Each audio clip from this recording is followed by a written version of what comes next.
जी Shawn भाई। जी आवाज आ रही है।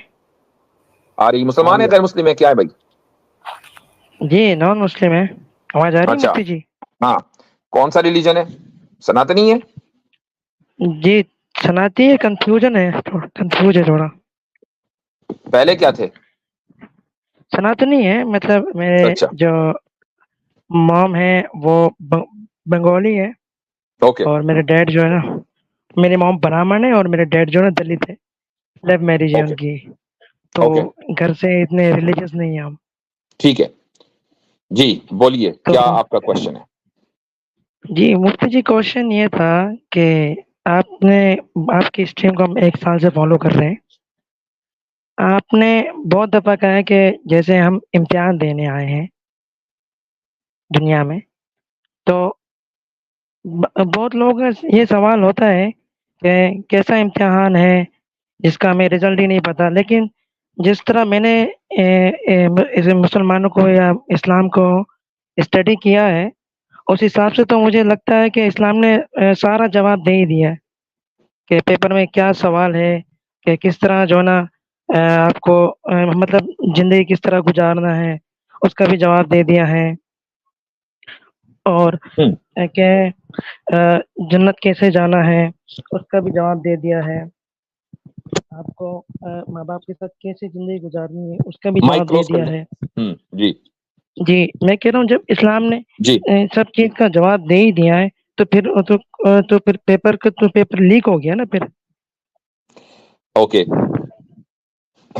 देखें, ऐसा ऐसा है कि अम, आपने एक सिलेबस पढ़ा, और वो बहुत लंबा चौड़ा सिलेबस नहीं है, और ये बता दिया गया कि इस सिलेबस पर अमल करना ही दरअसल आपका इम्तिहान है।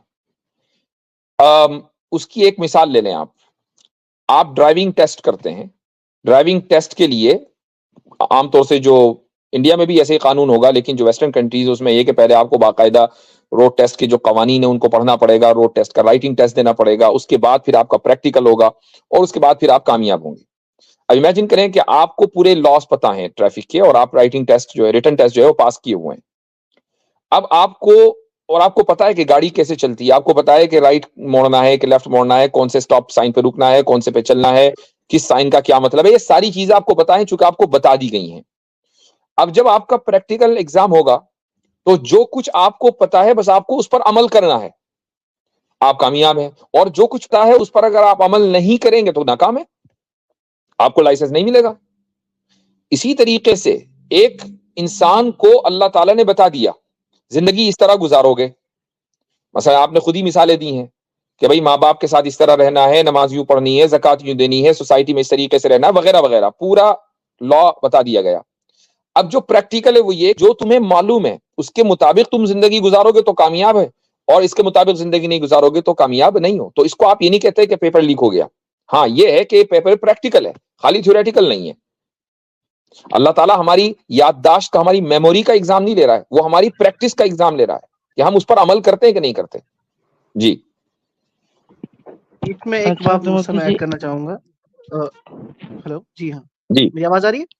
जा रही है। जी, मैं एक बात ऐड करना चाहूंगा। आपने मेरे भाई कभी सुना है ओपन बुक एग्जामिनेशन के बारे में? जी नहीं, उसके बारे में कभी नहीं सुना हमने। हाँ, तो कब उसको सर्च कर लीजिएगा। आजकल यूनिवर्सिटीज वो अडॉप्ट कर रही है। तो इसको मैं इस तरीके से भी एग्जांपल देता हूँ। होता क्या है, आप एग्जाम सेंटर में बैठते हैं, जो किताब होती है, यानी जिस सब्जेक्ट का आपको एग्जाम देना है, किताब आपके सामने रखी जाती है, और आपको बोला जाता है खोल के जो क्वेश्चन है उसका आंसर ढूंढें और लिख दें। Same is the case here, कि आपके पास किताब अवेलेबल है, सारे क्वेश्चंस के आंसर्स उसमें हैं, आपने बस वो पढ़ने हैं और प्रैक्टिकली उसको अप्लाई करना है। As simple as that. तो ये सेम लेकिन चीज। यहां देखें, मेरा जो क्वेश्चन है आपसे वो ये कि इस पर आपको ऑब्जेक्शन क्या है कि अगर अल्लाह ताला प्रैक्टिकल एग्जाम ले रहा है उस नॉलेज की बुनियाद पर, जो नॉलेज उसने पहले ही हमें दे दी है, तो इसमें प्रॉब्लम क्या है? यानी ये तो अच्छी बात हुई ना। जी नहीं मुफ्ती, जब मुफ्ती जी प्रॉब्लम तो नहीं है। हम स्टडी कर रहे हैं इस्लाम को। हम ठीक। यानी यानी आउट ऑफ कंट्री रहते हैं। दो हम आउट सिनेरियो आउट देता हूं। एक तो सिनेरियो वही है जो आपने बयान किया। दूसरा सिनेरियो ये है कि अ, खुदा हमसे हमारा एग्जाम था, और हमारी याददाश्त की बुनियाद पे कि और जो ज्यादा याद करेगा, रट्टा मारेगा, वो कामयाब होगा, और रट्टा कम मारेगा वो कामयाब नहीं होगा।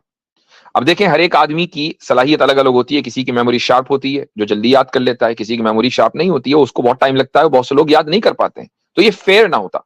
लेकिन प्रैक्टिस तकरीबन चाहे यानी एक आदमी शार्प माइंडेड है या शार्प माइंडेड नहीं है, हर एक आदमी इन कवानीन को चल सकता है, इल्ला ये कि वो दिमागी तौर पर कमजोर हो, यानी वो पागल हो तो नहीं चल सकता। और अगर पागल है तो अल्लाह ताला उसको वैसे ही माफ कर चुके हैं, उसको तो सीधा जन्नत में जाना है, उसका कोई एग्जाम ही नहीं है।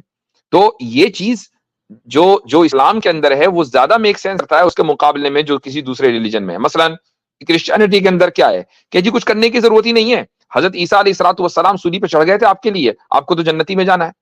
तो भाई फिर हम खुद इस दुनिया में करने के लिए क्या है, जन्नती में थे पहले ही। एक लॉजिकल अप्रोच है कि करूं मैं और भरे हजरत ईसा।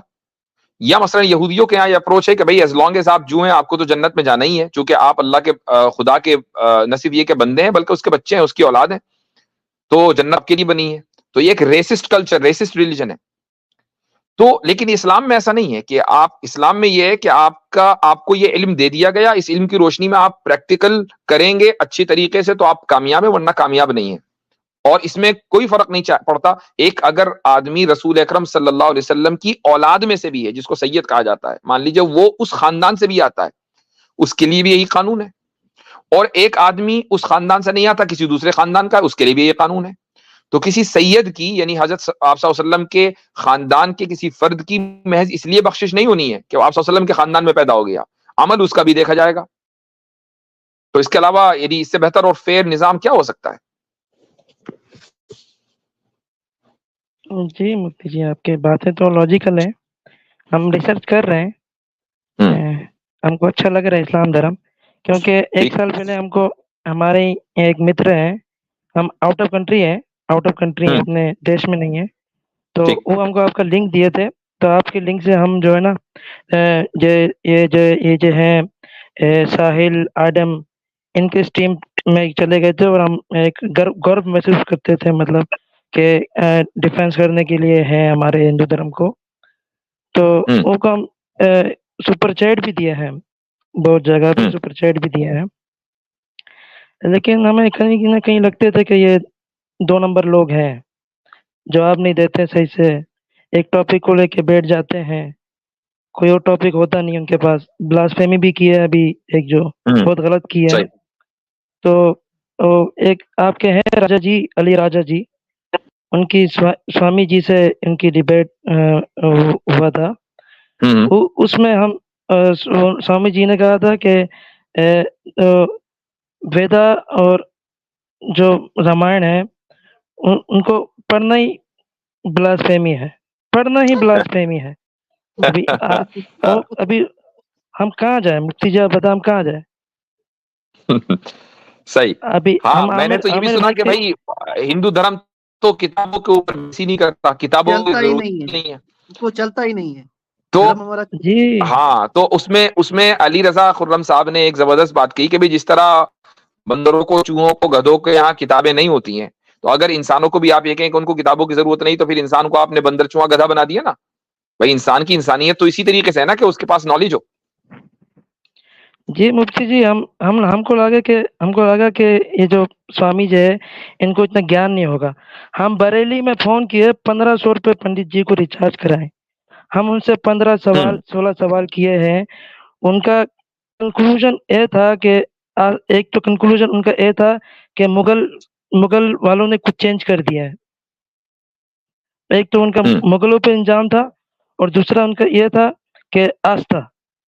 अब हम कंफ्यूज है कि आस्था पे कैसे? अभी हम आउट ऑफ कंट्री रहते हैं, इधर तो हमें लोग दिखते हैं कि आस्था पे कुछ नहीं चलता। आपके पास एक सोर्स होना चाहिए, नॉलेज का सोर्स होना चाहिए, जिसके बेसिक पे आप बता सके कि भाई हम इसको फॉलो करते हैं, हम इसको मान्यता रखते हैं इस पे।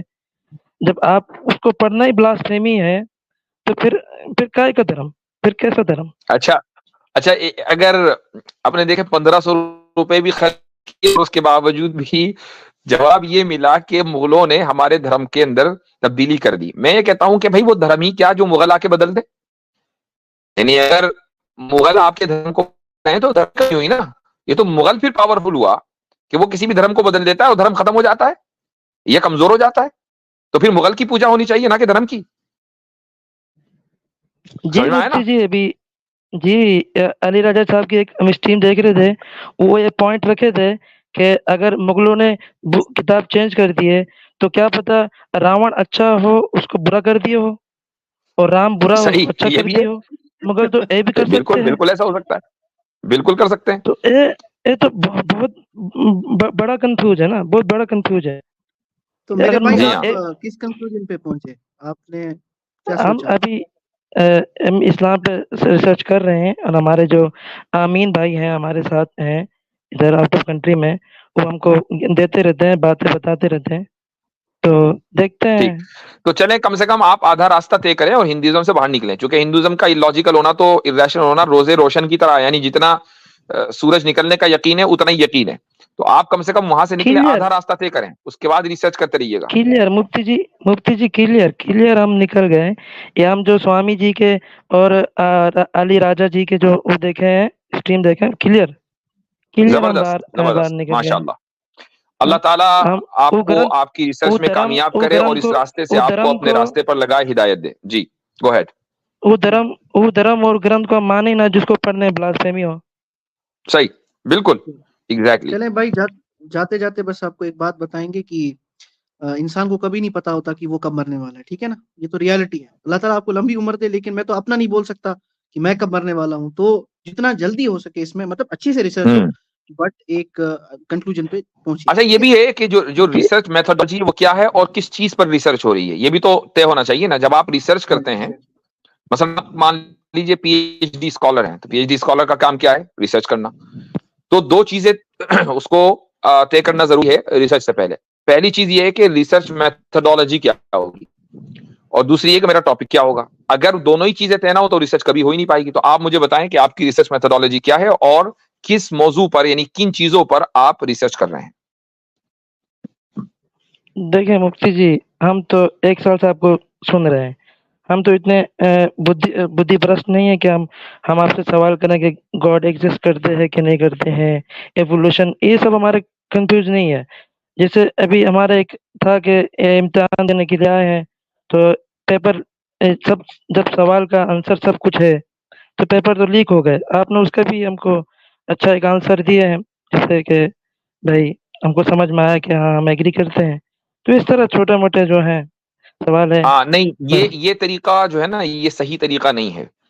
उसमें यह है कि एक तो ये कि टाइम कंज्यूमिंग है, दूसरा ये कि आपका कोई डायरेक्शन सेट नहीं है। भाई आपके जहन में कोई सवाल आ गया कभी आपने सवाल कर लिया, आपको मौका मिल गया स्ट्रीम आने का तो सवाल कर लिया, नहीं मिला तो सवाल का जवाब नहीं मिला।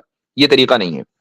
देखिए असल चीज क्या होती है, चंद क्वेश्चंस हैं जो आपको, जिसके आंसर आपको तलाश करने हैं। बुनियादी क्वेश्चन क्या है भाई? मैं कौन हूं, कहां से आया हूं, कहां जाऊंगा, ये तीन सवाल है ना। मैं कौन हूं, जो हर एक आदमी सवाल करता है, हर एक आदमी के जहन में यह सवाल है, जो एवोल्यूशन पे बिलीव करता है, खुदा पे बिलीव करता है, नहीं करता, हर एक आदमी इस सवाल का जवाब देने की कोशिश करता है। मैं कौन हूं, कहां से आया हूं, यानी मेरी वजूद का या मैं जो एग्जिस्टेंस है उसकी वजह क्या है, और मैं कहां जा रहा हूं, मुझे कहां जाना है। ये तीन सवाल, ठीक। अब इन तीन सवालों की रोशनी में आप देखेंगे कि भाई इस्लाम क्या कहता है, क्रिश्चियनिटी क्या कहती है, और हिंदुइज्म क्या कहता है। जूडिज्म को मैंने इसलिए नाम नहीं लिया कि जूडिज्म में कन्वर्ट होना ही बहुत मुसीबत है, मतलब आसान नहीं है। आसान क्या, वो चाहते नहीं है कि आप कन्वर्ट हो। तो जब इन तीन सवालों के जवाब आप देखें कि कौन सा रिलीजन ज्यादा रैशनली दे रहा है, जो दे रहा है उसको एक्सेप्ट कर लें। बाकी जो डिटेल्स है, डिटेल्स के ऊपर तो रिसर्च पूरी जिंदगी चलती रहेगी। हम आज भी रिसर्च कर रहे हैं इस्लाम के ऊपर, बहुत सारी चीजें जिनके ऊपर हम दिन रात रिसर्च करते हैं। रिसर्च चलती रहेगी पूरी जिंदगी उस तो जो, लेकिन जब आपने बुनियाद को, जो बेसिक्स हैं उनको एक्सेप्ट कर लिया, बस अब आप उसका ऐलान करें कि जी बेसिक से मुझे कोई मसला नहीं है, बाकी डिटेल के ऊपर मैं रिसर्च करता रहूंगा। और सौ बात की एक बात ये है मुफ्ती साहब कि, और मेरे भाई आपको भी बता रहा हूँ कि अगर आप ये मानते हैं ना कि एक खुदा जो एक खुदा जो है वो एग्जिस्ट करता है, तो उसके बाद एक आम इंसान जो होगा ना वो भी कहेगा कि वो सबसे ऑल पावरफुल होगा, ऑल उसको ऑल नोइंग होगा। और ये छोटी मोटी बातें जो सबके दिमाग में आती हैं। तो फिर आपने ये देखना है कि कॉन्सेप्ट ऑफ गॉड जो है ना वो किसका सही है। तो हम डंके की चोट पे कहते हैं इस्लाम के अलावा ट्रू मोनोथिस्टिक रिलीजन और कोई है ही नहीं जो आपकी रैशनैलिटी को जो है वो सेटिस्फाई कर सके और उस पे उतर सके। तो अच्छा, मैं आपको एक एडवाइस और करूंगा बिफोर यू गो, कि रमजान में आखिरी 10 दिनों में मैंने एक सीरीज की थी, पता नहीं आपने देखी क्या नहीं, तो उसको पूरे को देख लीजिएगा। द जी फीचर्स ऑफ मुफ्ती जी, इस्लाम वो सीरीज देखी है। हाँ, तो जी, उसमें हमने जो है इन देखी है, सवालों के देखी है। जवाब दिए गए हैं। जी, जी, ठीक है। ठीक है, जी चलें, मुफ्ती जी, ओके, ओके। Thank you.